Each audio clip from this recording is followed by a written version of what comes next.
po to the De La Rosa family. Thank you po for accepting our invitation.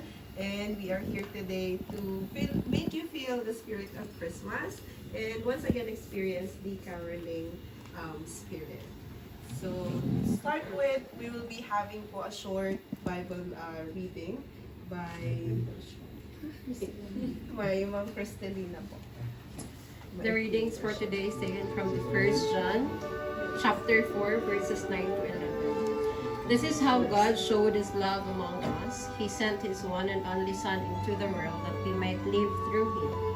This is love, not what we loved God, but that he loved us and sent his Son as an atoning sacrifice for our sins. Dear friends, since God so loved us, we also ought to love one another. The word of the Lord.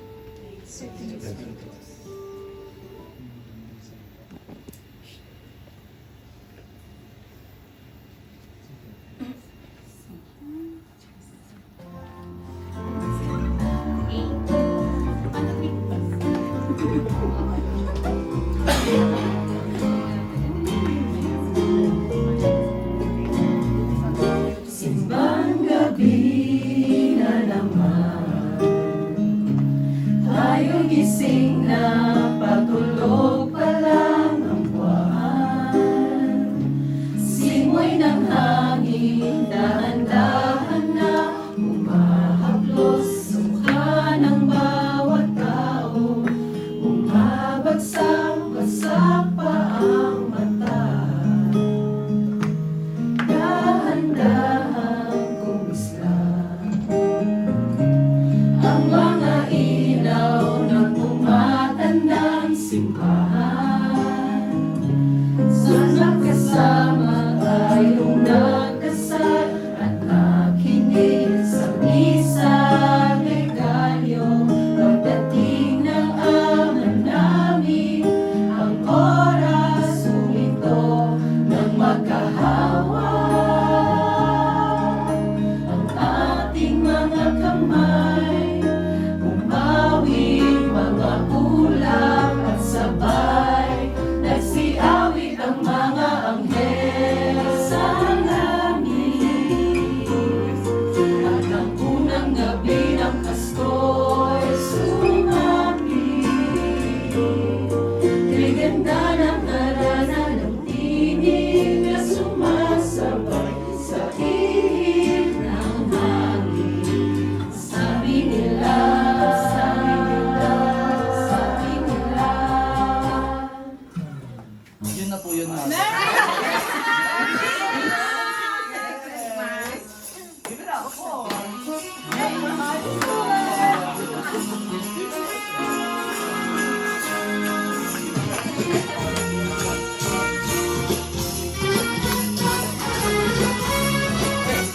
Kaya tuwing Pasko ay dumarating na, ang mga isa'y talabang namomroblema. Di mo alam ang regalo ang ibibigay ngayong kahirap na itong ating buhay.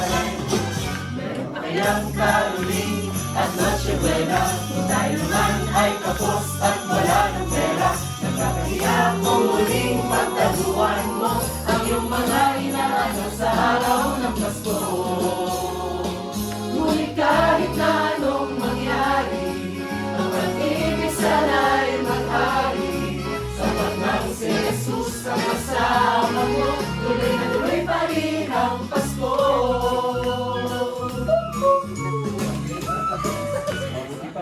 Ang Pasko ng loob isang taon, at mayroong wala ng loob.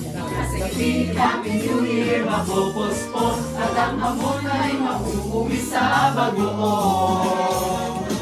Ngunit kahit na anong mangyari, ang pag-ibig sana'y maghari. Sapat nang si Jesus ang kasama mo, tuloy na tuloy pa rin ang Pasko.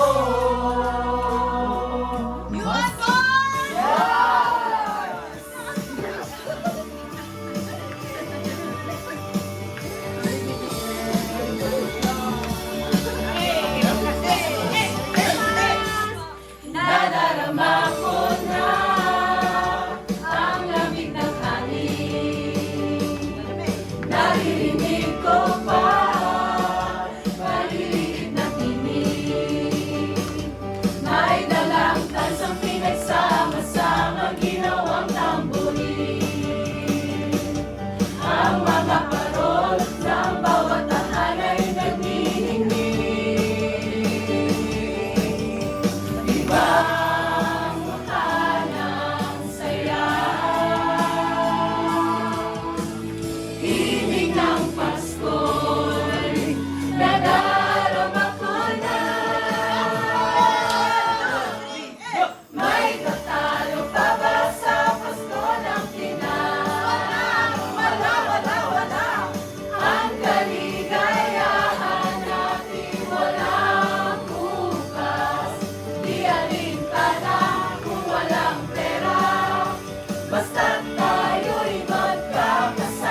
darating na. Merry Christmas and Happy New Year, De La Rosa family. Ang